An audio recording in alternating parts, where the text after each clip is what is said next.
I was on the World Gang Discord server, right? Which you guys should totally join, link in my description. And one of my boys, Filipino Gooder, he said to me, "Hey Toby, have you ever looked into Nottingham Forest owner's past?" He is of course referring to Evangelos Marinakis.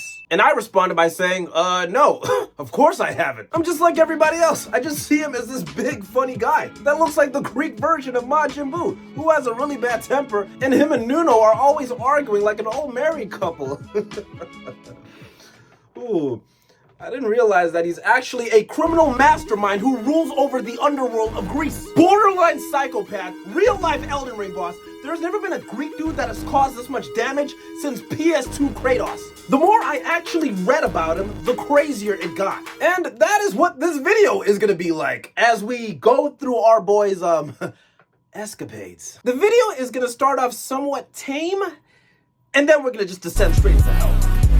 So without further ado, bruh, it is your boy, the Streets Champ, Tabby World, party time, excellent. And we are on the road to 100,000 subscribers, baby. And we're trying to hit that before 2026. But before we really get into that, I officially made a Patreon page last week because I do not want to be broke like Barcelona in 2021. And I'm not going to wait until the end of the video. I'm going to be shouting out our first 2 tycoons right now. Shout out to my boy, Trace. And shout out to the big homie Raj Mahana Panicker. These are the first 2 official people that have joined the Patreon, aka the Super League. From now on, everybody that does join, I will be shouting them out in every single video, along with a lot of other perks as well. But I also want to shout out all the day one ooses, aka the people that have already been subscribed. And if you're new here, you can subscribe today and become an honorary oos and officially be a part of a World Gang. And if you are an honorary oos, please let it be known. Go down in the comments and let your boy know that you're officially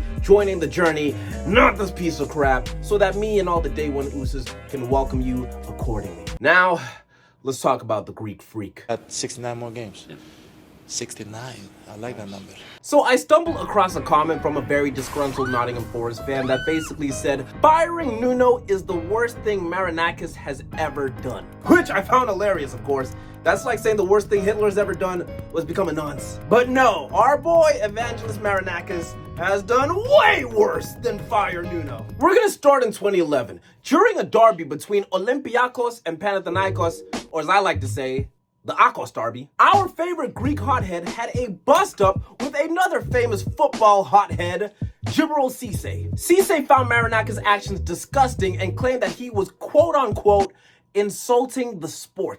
Damn, Marinakis, are you gonna take that? He said you're insulting the sport and your belly's so big you can't even see your balls. Clearly my instigating has worked because Marinakis went on to sue Cisse for these comments. Now guys, this might seem tame, but trust me, a player fighting with Marinakis is crazy. Marinakis was the head of the Greek Super League. We have employees beefing with their bosses. Bro, this is like the football equivalent of Stone Cold Steve Austin versus Vince McMahon. But buckle up, guys, because it's about to get crazier. So 2013 saw the Greek Cup final between Olympiacos and Asteras Tripolis. That's right, Greek ladies. My Greek pronunciation is top notch. I want all the Greek freaks in my DMs. wait, no, not you, not. I probably should have mentioned this before, but just keep this in mind from now on, guys. Okay, so at this time, Marinakis was the owner of Olympiacos. Now, in this Greek Cup final, it was halftime, and Olympiacos were drawing 1-1. And Marinakis, like any reasonable club owner would do at halftime of a game, he went for a little piss break. He started talking to some executives. He went to the referee's locker room at halftime. I beg your pardon! So this madman stormed the referee's locker room at halftime. To do what, you might ask? Well, according to our favorite Greek blimp, he walked into the referee's locker room to quote-unquote wish them good luck for the second half.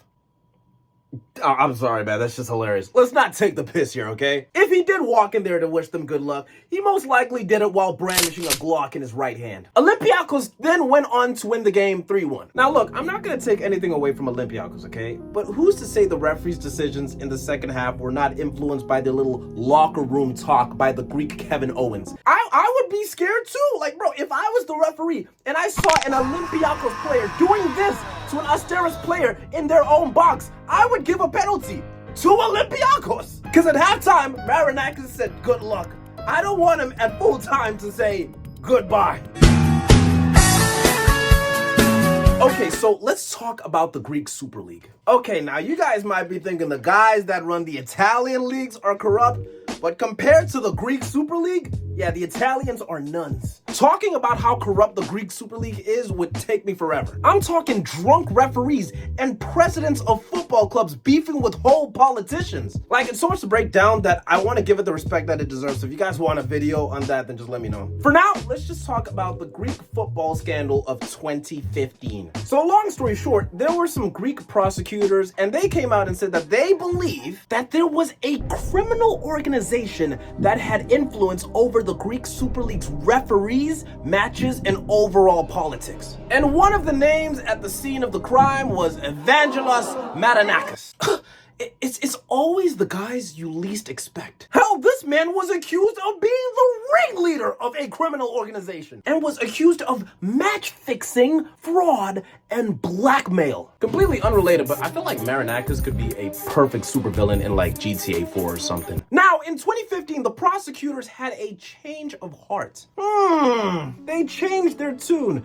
Kind of like those referees in the Greek Cup final after the Greek DJ Khaled walked into their changing room and threatened them with a good time. Anyways, the prosecutors decided that they want to dial back on terms like criminal organization, blackmail, and fraud. AKA the words I typically associate with Mikel Arteta's Arsenal. And by 2021, all the charges were dropped. The charges were officially dropped because of a quote-unquote lack of evidence. Now, I feel like I gotta say this for those that don't already know. Like I stated before in my Danny Alves video from months ago, just because somebody is found innocent in court does not mean that they didn't do anything wrong. Like, for real, if you guys thought VAR was bad, you need to see the judicial system. Hell, the mafia back in the day used to get off in court after doing some of the most heinous crimes ever because they had friends in high places. Or they could just do other nefarious acts like threaten the witnesses. Another reason why certain people get away with crimes is because they're freaking rich. Dude, getting off in court as a rich guy, dude, it's a layup. It's a freaking tap-in. We've literally been making jokes for the last 2 years about Diddy. He is literally the poster child of heinous acts. And guess what his verdict was earlier this year? So look, I'm not gonna say Marinakis did all that stuff.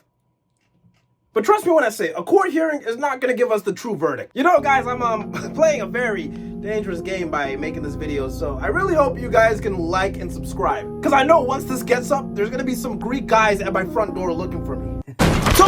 Toby, there's some Greek guy at the door and he wants you. What? No.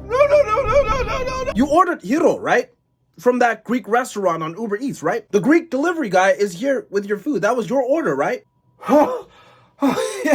Yeah, that was me. Alright, cool.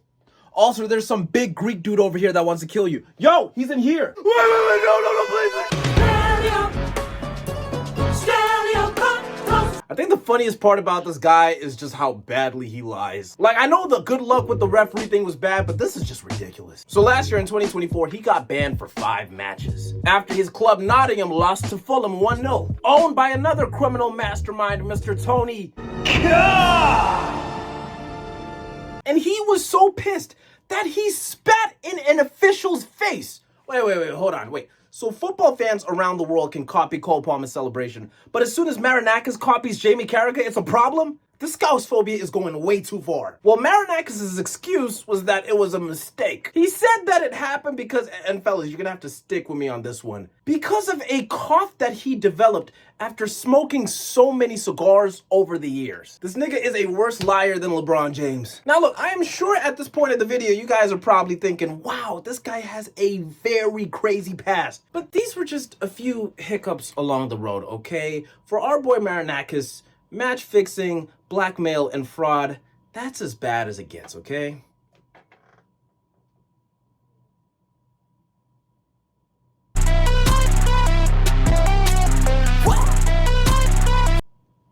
Yeah, this guy's worse than we think. In 2014, a cargo ship named Norone, which kind of sounds like a Barclays man that used to play for Blackburn and Norway back in 2007, was caught in Greece carrying 2.1 tons of that stuff that our girl Demi Lovato used to love. A lot of dudes got caught and they were just trying to figure out who the hell funded all of this. Man, it was Marinakis, wasn't it? I'm convinced that at this point, every bad thing that has happened in history is because of him. I am fully convinced he's He's the guy that was shouting at Rosa Parks back in the 50s. But yes, my suspicions were true because the Greek Patrick Star was ultimately accused of funding drug trafficking and money laundering, all of which was linked to the Noor 1. Hey, this guy might be the most versatile dude ever. He is the Greek Samoa Joe, the Greek Tony Soprano, and now the Greek Gustavo Fring. Once again, he denied all the claims. And once again, all the charges were dropped for a lack of evidence. Now, I bet you guys are wondering, gee, Toby, why whenever there's a huge scandal or crime in Greece, Marinakis is always one of the lead suspects? Does he just happen to be a very unlucky guy? It's easy to think that. It is also easy to assume that maybe he did do all these things and he has enough money, influences, and connections to get rid of all the evidence. I made a Premier League bold predictions video earlier this year, and I have correctly predicted that Nuno was going to be fired by Marinakis. But I have a new prediction for Nottingham Forest. During their game against Arsenal this season, in the 60th minute, there is going to be a police raid in the City ground, and Marinakis is going to get arrested live on Sky Sports. But funny enough, Marinakis won't even be the biggest criminal inside that stadium. Yeah, Arteta, you're getting arrested too, buddy. Now, guys, before I get to the last heinous thing that Marinakis is involved in, I want to encourage you guys, if you have enjoyed this video, please like the video, and of course go down in the comments and comment down below which rogue footballer you're honoring your like to. I think since we've been talking about Greek football, I'm gonna honor my like to the Greek striker himself, Samaras, who kind of looks like the guy on my wallpaper. All right, so last but not least on the Marinakis agenda so far, in 2023, a riot police officer named Yorgos Ligeridis was wounded by a flare during a police clash between Olympiacos fans and the police. And he passed away because of it. Now, Greek officials tied this all to a criminal network that was linked to Olympiacos' hooligan group, Gate 7. The prosecutors believe that the top of the Olympiacos hierarchy enabled this kind of behavior, including the man that's always at the scene, Mr. Marinakis. The trial will be taking place on the 5th of November later this year. Marinakis, of course, denies any wrongdoings, and I'm gonna take a wild stab in the dark and guess that he is going to get off innocent because of a lack of evidence. Now, despite me making jokes all day about this guy being built like a Greek London bus, this man is clearly no joke.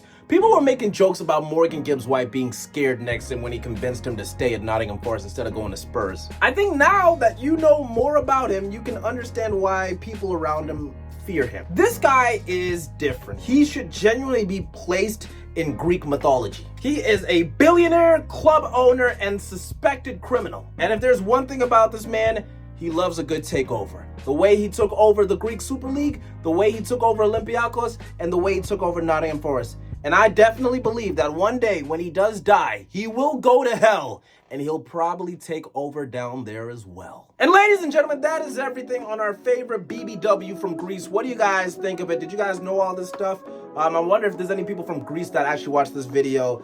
How did I do? You feel me? If there's some stuff that y'all want to add in the comments, maybe even correct me, then please go ahead, bro. I want to learn more. I found it fascinating learning about this guy because I had no idea. But guys, if you did enjoy this video, guys, please make sure that you guys do subscribe and like the video. And again, shout out to the Patreons. You guys are absolute legends. If you also want to be shouted out and get some additional perks, then make sure you get down in the description and engage with all the links. Trust me, guys, I want to have as much access to everybody in you as possible. You feel me? So anyways, guys, it has been your boy, the Streets Champ. Thank you for watching this video. And I've just given you the gift of Toby World. Drink it in, man.